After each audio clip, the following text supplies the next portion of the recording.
নমস্কার, আমি সুপর্ণা রান্নাঘরে আরেকটা রেসিপি নিয়ে চলে এলাম।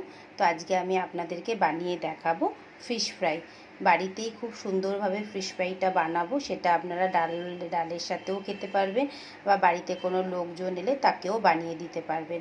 তো একদম অন্যভাবে বানাবো, পুরো ভিডিওটা দেখবেন, স্কিপ করবেন না, তাহলে এরকম সুন্দরভাবে বাড়িতেই আপনারা ফিশ ফ্রাই বানাতে পারবেন।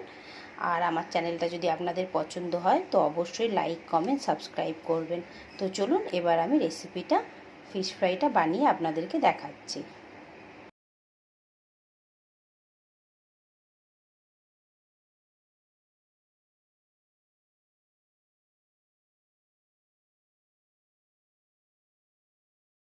ব্যাটারটা রেডি হয়ে গেছে। এবার এই ব্যাটারটার মধ্যে আগে আমি একটু লেবু চিপে দিচ্ছি।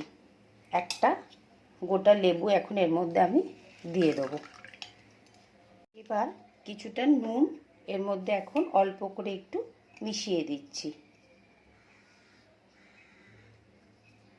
একটু নুন মিশিয়ে ব্যাটারটাকে এবার হাত দিয়ে একটুখানি ভালোভাবে মিশিয়ে নিলাম।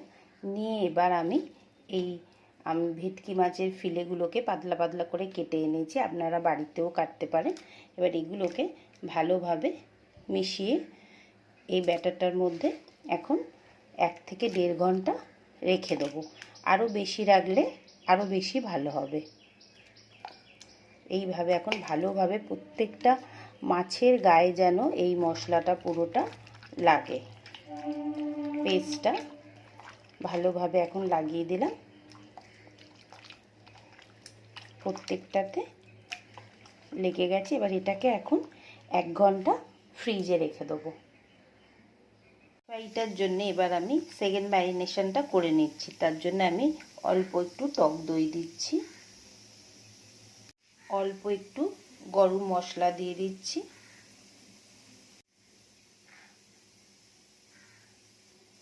অল্প একটুখানি হলুদ দিয়ে দিলাম, আর একটু গুঁড়ো লঙ্কা। ঝালটা আপনাদের পছন্দ মতো দেবেন। প্রত্যেকটা মশলা মাছের সাথে ভালো করে মাখিয়ে নেব। দই, গরম মশলা, হলুদ, লঙ্কা, এখানে আপনারা একটু গোলমরিচও দিতে পারেন। এবার এটাকে মাখিয়ে 1 ঘন্টা মতো আবার রেখে দেবো।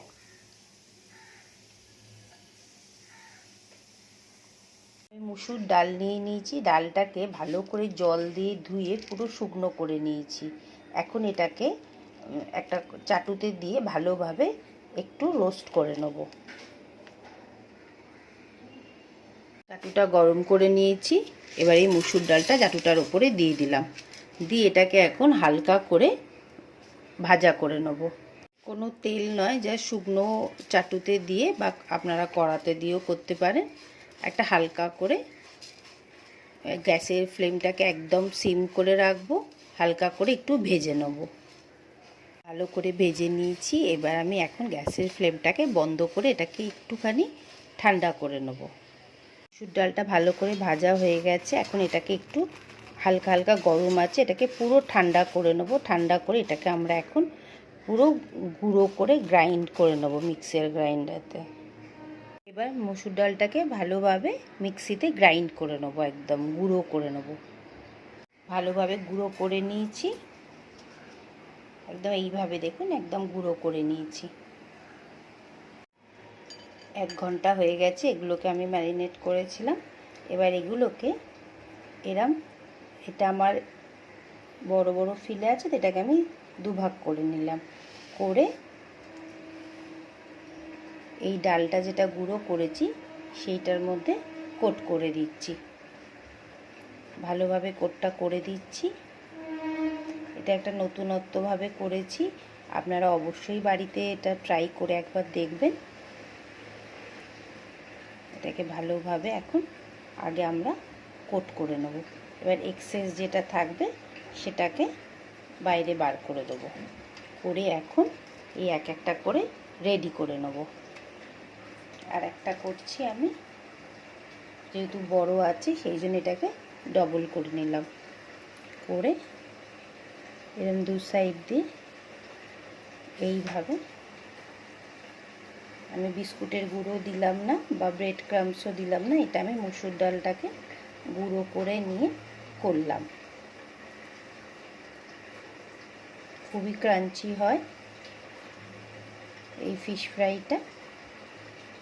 আপনারা যে কোনো মাছ দিয়ে করতে পারেন। এখন এইভাবে প্রত্যেকটা আগে রেডি করে নেব। রিফাইন তেল নিয়ে নিয়েছি, এবার তেলটা হালকা হালকা গরম হয়েছে, আমি একটা একটা করে ফিশ ফ্রাই এখন এর মধ্যে দিয়ে দেবো। দিয়ে হালকা হালকা গ্যাসের ফ্লেমটা একদম কমিয়ে দিয়েছি, হালকা হালকা করে এখন এটাকে নাড়াচাড়া করব না, এক পিঠ হয়ে গেলে আর এক পিঠ করব। এবার আর এক পিঠটা উল্টে দিলাম, দিয়ে এটাকে এখন আস্তে আস্তে করেই করব। দু পিঠটাই আমার হালকা হালকা ব্রাউন করে ভাজা হয়ে গেছে, দেখতে তো খুবই সুন্দর হয়েছে। আমি এটাকে তুলে নিলাম।